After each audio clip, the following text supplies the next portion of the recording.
যার কাছে মসজিদ মাদ্রাসা আগে না, কবরস্থান আগে না, ঈদগাহ আগে না, মমতা আগে, দল আগে, তো সে আমার নজরে জাহান্নামের কুকুর। কথা ক্লিয়ার। নিজেকে নূর বলতে দ্বিধা করে না, যে যার প্রতি দরুদ শরীফ পড়তে বলতেও দ্বিধা করে না। কত রকমের কথা, কত রকমের প্রশ্নের সম্মুখীন হয়েছে আমরা। পীরজাদা বলে তাদেরকে ঢাকা দিয়ে অনেক রকমের কথা বলেছি, এবং এখন আমরা এই বলার পরে বলবে ইমাম বিক্রি হয়ে গেছে, মৌলানা বিক্রি হয়ে গেছে, আমাদের নিয়ে আবার এক ফতোয়া জুড়ে দেবে। ইমামদের তরফ থেকে কোনো মসলা যদি থাকে যে কোনো মানুষকে কাফের বলা যায়, তাহলে আমি সেই পথের প্রতীক হব। আর যদি বলি তাকে যে কাফের বলা যাবে না, তাহলে আমরা সবাই বিবেচনা করব। আমি আমার যতটুকু আল্লাহ এলেম দিয়েছেন তার উপর থেকে বলবো, রাসূলুল্লাহ সাল্লাল্লাহু আলাইহি ওয়াসাল্লাম তিনি কোনো মানুষকে ব্যথা দিতে নিষেধ করেছেন। লা ইউহিব্বুল্লাহ মান লা ইয়ারহামুন নাস, যে মানুষ মানুষের কাছে ভালো নয় সে আল্লাহর কাছে ভালো নয়। আমাদের কাছে কতটা ভালো মন্দ আমরা জানি, ডাকতে হাঁকতে আমরা পাই। অন্য কোনো জায়গার বিধায়ক আর কে, নেতা আর কে, মন্ত্রী কে, কোনো বাবু কথা বলবেন, লজ্জিত করবেন, অপমানিত করবেন, এটা কোনো ক্রমে আমরা মানতে পারবো না। এটা আপনারা কি মানবেন? কি ভাই আপনারা মানবেন? যত এমএলএ আছেন তার মধ্যে আমাদের মাননীয় শওকত ভাইয়ের কথা ভাই বলতে বাধ্য হচ্ছি, কারণ আমাদের যে স্নেহ করেন, আমাদের ডাকা হাঁকায় যখন যেমন, তাঁর কাছে অনেক আবদারে আমরা অনেক কিছু পেয়েছি, আরও পাওয়ার আশা রাখছি। আমরা সকলে একতা ঐক্য। আল্লাহ বলেছেন আমার উজ্জুটা ধরো, আমার দড়িটা তোমরা শক্ত করে ধরো। এই দড়ি ছাড়া হয়ে গেলে আমরা পথভ্রষ্ট হব, আমরা ক্ষতিগ্রস্ত হব। তো আজকের যে ইমাম, আমরা যদি এক না থাকি, আমাদেরকে পরস্পর, আমাদের মুসাল্লিরা আমাদের কোপ মারতেও দ্বিধা করবে না।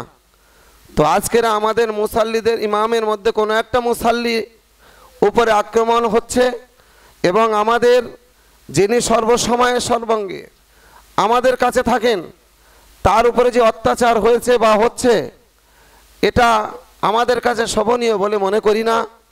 আমরা যথারীতি, আমি প্রথম থেকে আমি যেভাবে তাকে, ভাইকে আমি যা সম্মান করি বা সম্মানের জায়গা আমি পাওয়ার আশা করি না। 10-এর কাজ করে যে কোনো মুহূর্তে, যত মানে জেলা আছে, জেলার মধ্যে আপনারা দেখুন কতটা রাস্তার কাজ করেছেন, কতটা মানুষের সুবিধা দিয়েছেন, ডাকতে হাঁকে কত এমএলএ ছোটা যায় দেখুন। কিন্তু একজন সামান্য মানুষ যদি রাস্তায় বলে দাঁড়ান, আমাদের মাননীয় সাহেব দাঁড়িয়ে কথা বলেন, সে বাচ্চা হোক বুড়ো হোক। আর প্রথমত আমরা জানি আলেম সূত্রে আমাদের যা ইজ্জত সম্মান করেন, আল্লাহ রসুল বলেছেন আল উলামা ওয়ারাসাতুল আম্বিয়া, আলেম ওলামারা হলো উত্তরসূরি। সেই সূত্রে তেনার ভেতরে এলেম আছে। সারাঙ্গাবাদ কাদিয়া সিদ্দিকা মাদ্রাসার ছাত্র, আমার আব্বাজানের ছাত্র, তানার ভিতরে এলেম আছে। এক সময় অত্যাচার চলেছিল, তিনি কোরআন হাদিস দিয়ে মানুষকে বুঝিয়ে একটা জায়গা তৈরি করেছিল। সেই ইতিহাস সকলে জানে না, মৌখালীর মানুষ জানে। তো গাল, কত মন্দ, কত রকমের কথা শুনতে হচ্ছে, তথাপি তাকে ডাকলে তারা আমাদের কাছ থেকে সরে যায় না। আমি সত্যিকারের অন্তঃকরণ দিয়ে বলছি যে এটা আমি কোনোদিন মেনে নিতে পারি না। আমি আমাদের গ্রামের নেতৃত্বের বলছিলাম যে আপনারা কি মানছেন, কি বলছেন এটা? তো বলছে এটা আপনারা দেখুন, আপনাদের শরিয়াত কি বলে দেখুন। আমরা সেখানেও প্রশ্নের সম্মুখীন হয়েছি। অতএব এইরকম কথা যেমন দ্বিতীয় ফার্দার কোনো ইমানদার মুসলমানের মুখ থেকে না বেরিয়ে যায়, আর যদি বেরিয়ে যায়, সত্যিকারে যদি বেরিয়ে যায়, সে যেন ফিরে আসে। সবাই যেমন আমার ইমানি দড়ি ধরে আমরা একত্রিত থাকতে পারি। আল্লাহ আমাদের কবুল করেন। আমা তৌফিক ইল্লা বিল্লাহ। আসসালামু আলাইকুম ওয়া রাহমাতুল্লাহ। ইমাম অ্যাসোসিয়েশনের সভাপতি বাকি বিল্লাহ ভাই সাহেব তথা অন্যান্য কর্মীরা এবং ইমামদের সর্বপ্রথমে জানাই আন্তরিক সালাম ও ভালোবাসা। ইমাম মানে নেতা, ইমাম মানে বাদশাহ। একটা ভাষা আছে, ইমামুন আদিলুন, ন্যায় পরায়ণ বাদশাহ, ন্যায় বিচারক। যেটা হয় ইমামের দ্বারায়। ইমাম সকলের কাছে সমান। কোনো না কোনো ইমামের মুসাল্লি মাননীয় বিধায়ক সাহেব,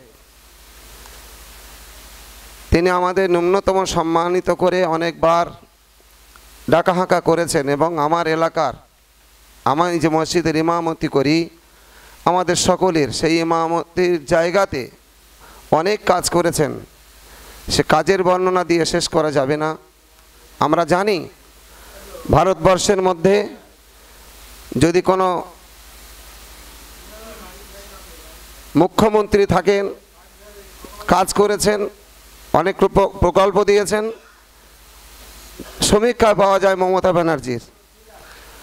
আর কোনো জেলায় যদি কোনো কাজ করে থাকেন, যত এমএলএ আছেন তার মধ্যে আমাদের মাননীয় শওকত ভাইয়ের কথা ভাই বলতে বাধ্য হচ্ছি, কারণ আমাদের যে স্নেহ করেন, আমাদের ডাকা হাঁকায় যখন যেমন, তাঁর কাছে অনেক আবদারে আমরা অনেক কিছু পেয়েছি, আরও পাওয়ার আশা রাখছি।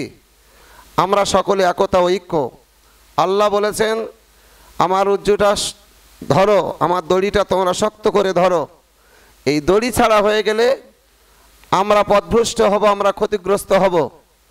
তো আজকের যে ইমাম, আমরা যদি এক না থাকি, আমাদেরকে পরস্পর, আমাদের মুসাল্লিরা আমাদের কোপ মারতেও দ্বিধা করবে না।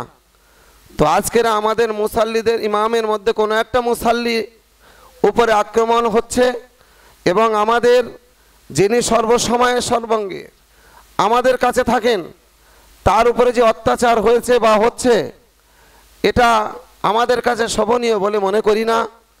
আমরা যথারীতি, আমি প্রথম থেকে আমি যেভাবে তাকে, ভাইকে আমি সম্মান করি বা সম্মানের জায়গা আমি পাওয়ার আশা করি না। 10-এর কাজ করে, যে কোনো মুহূর্তে যত মানে জেলা আছে, জেলার মধ্যে আপনারা দেখুন কতটা রাস্তার কাজ করেছেন, কতটা মানুষের সুবিধা দিয়েছেন, ডাকতে হাঁকে কত এমএলএ ছোটা যায় দেখুন। কিন্তু একজন সামান্য মানুষ যদি রাস্তায় বলে দাঁড়ান, আমাদের মাননীয় সাহেব দাঁড়িয়ে কথা বলেন, সে বাচ্চা হোক বুড়ো হোক। আর প্রথমত আমরা জানি আলেম সূত্রে আমাদের যা ইজ্জত সম্মান করেন, আল্লাহ রসুল বলেছেন, আল উলামা ওয়ারাসাতুল আম্বিয়া, আলেম ওলামারা হলো উত্তরসূরি। সেই সূত্রে তেনার ভেতরে এলেম আছে। সারঙ্গাবাদ কাদিয়া সিদ্দিকা মাদ্রাসার ছাত্র, আমার আব্বাজানের ছাত্র, তানার ভিতরে এলেম আছে।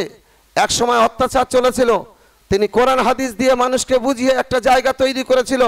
সেই ইতিহাস সকলে জানে না, মৌখালীর মানুষ জানে। আজকের যে আমরা যত ইমাম এসেছি, ইমামদের তরফ থেকে কোনো মসলা যদি থাকে যে কোনো মানুষকে কাফের বলা যায়, তাহলে আমি সেই পথের প্রতীক হব। আর যদি বলি তাকে যে কাফের বলা যাবে না, তাহলে আমরা সবাই বিবেচনা করব। আমি আমার যতটুকু আল্লাহ এলেম দিয়েছেন তার উপর থেকে বলবো, রাসূলুল্লাহ সাল্লাল্লাহু আলাইহি ওয়াসাল্লাম তিনি কোনো মানুষকে ব্যথা দিতে নিষেধ করেছেন। লা ইউহিব্বুল্লাহু মান লা ইয়ারহামুন নাস, যে মানুষ মানুষের কাছে ভালো নয় সে আল্লাহর কাছে ভালো নয়। আমাদের কাছে কতটা ভালো মন্দ আমরা জানি, ডাকতে হাঁকতে আমরা পাই। অন্য কোনো জায়গার বিধায়ক আর কে নেতা আর কে মন্ত্রী, কে কোনো বাবু কথা বলবেন, লজ্জিত করবেন, অপমানিত করবেন, এটা কোনো ক্রমে আমরা মানতে পারবো না। এটা আপনারা কি মানবেন? কি ভাই আপনারা মানবেন? এর প্রতিবাদ আমরা করব ইনশাল্লাহ। কারণ আমরা এই বলার পরে বলবে ইমাম বিক্রি হয়ে গেছে, মৌলানা বিক্রি হয়ে গেছে, আমাদের নিয়ে আবার এক ফতোয়া জুড়ে দেবে। যে নিজেকে নূর বলতে দ্বিধা করে না, যে যার প্রতি দরুদ শরীফ পড়তে বলতেও দ্বিধা করে না, কত রকমের কথা, কত রকমের প্রশ্নের সম্মুখীন হয়েছে। আমরা পীরজাদা বলে তাদেরকে ঢাকা দিয়ে অনেক রকমের কথা বলেছি, এবং এখনো পর্যন্ত বলবো যে পীরের বিরুদ্ধে কেউ কথা বলবে না, আমাদের শ্রদ্ধা যারা তাদের বিরুদ্ধে কোনো কথা বলবে না। কিন্তু বলিয়ে নিচ্ছেন সাধারণ মানুষ, তারা প্রশ্ন করছে কি আপনাদের অমুক লোক কি নূর হয়ে গেছে, উনি কি, তার প্রতি আমাদের কি দরুদ পড়তে হবে, রসুলের দরুদটা কি বাদ দিতে হবে? অনেক প্রশ্নের সম্মুখীন হওয়ার পরে পরে একটা সমাধান হয়েছে। তারপরে পরে আবার ফের দেখি আমাদের উপরে একটা কোপ আসছে। আমাদের কয়েকদিন আগে এমএলএ সাহেব আমাদের ডাকলেন, ভিডিওতে আমরা গেলাম। তিনি এতটা দুঃখিত যে আমি কি এই ধরনের মানুষ, আমি আপনাদের ঘরের সন্তান, আমি আপনাদের ঘরের ছেলে, আপনারা কি এটাকে মেনে নিচ্ছেন? আমরা বললাম যে না, এটা শরিয়াত বলে না, এটা ইসলাম বলে না। ইসলাম কারোর উপরে আঘাত দিতে নিষেধ করেছেন। ভালোবাসার দ্বারা ইসলাম জয় হয়েছে, লাঠির দ্বারা জয় হয়নি, আক্রমণের দ্বারা জয় হয়নি, ক্ষমতার জোরে জয় হয়নি। আল্লাহ রসুল সাল্লাল্লাহু আলাইহি সাল্লামের গালি দিয়েছে, রসুল্লাহ সাল্লাল্লাহু আলাইহি সাল্লাম তাকে ভালোবাসা দিয়েছে। সুবহানাল্লাহি বিহামদিহি সুবহানাল্লাহিল আযীম। মানুষ ভুল পথে গেছে, তাকে বুঝিয়ে সুঝিয়ে তাকে কোন পথে আনা যায় সেটা আলেমদের দায়িত্ব আল্লাহ এবং রসুল্লাহ সাল্লাল্লাহু আলাইহি সাল্লাম দিয়েছেন। আমরা তার উপরে থাকবো। আমরা কোনো রাজনীতিবিদের কথা নয়, আর কোনো মোস্তানের কথা নয়, কোনো মানে বাহাদুরির কথা নয়, এটা স্বয়ং রসুল্লাহ সাল্লাল্লাহু আলাইহি সাল্লামের কথা। আমি রেখে এই পর্যন্ত ইতি করছি। আমার শরিয়াত যেটা বলে প্রত্যেক মানুষের সঙ্গে মানুষের ভালোবাসা ভ্রাতৃত্ব যদি না দেওয়া যায় আল্লাহর কাছে আমরা ভালো হতে পারবো না। রাসূলুল্লাহ সাল্লাল্লাহু আলাইহি ওয়াসাল্লাম বলে যে মানুষ মানুষের কাছে ভালো না সে আল্লাহর কাছে ভালো নয়। তা কত মানুষের কাছে কত গাল, কত মন্দ, কত রকমের কথা শুনতে হচ্ছে, তথাপি তাকে ডাকলে তারা আমাদের কাছ থেকে সরে যায় না। আমি সত্যিকারের অন্তঃকরণ দিয়ে বলছি যে এটা আমি কোনোদিন মেনে নিতে পারি না। আমি আমাদের গ্রামের নেতৃত্বের বলছিলাম যে আপনারা কি মানছেন, কি বলছেন এটা, তো বলছে এটা আপনারা দেখুন, আপনাদের শরিয়াত কি বলে দেখুন। আমরা সেখানেও প্রশ্নের সম্মুখীন হয়েছি। অতএব এইরকম কথা যেমন দ্বিতীয় ফার্দার কোনো ইমানদার মুসলমানের মুখ থেকে না বেরিয়ে যায়, আর যদি বেরিয়ে যায় সত্যিকারে যদি বেরিয়ে যায় সে যেন ফিরে আসে। সবাই যেমন আমার ইমানি দড়ি ধরে আমরা একত্রিত থাকতে পারি। আল্লাহ আমাদের কবুল করেন। আমা তৌফিক ইল্লা বিল্লাহ। আসসালামু আলাইকুম ওয়া রাহমাতুল্লাহ।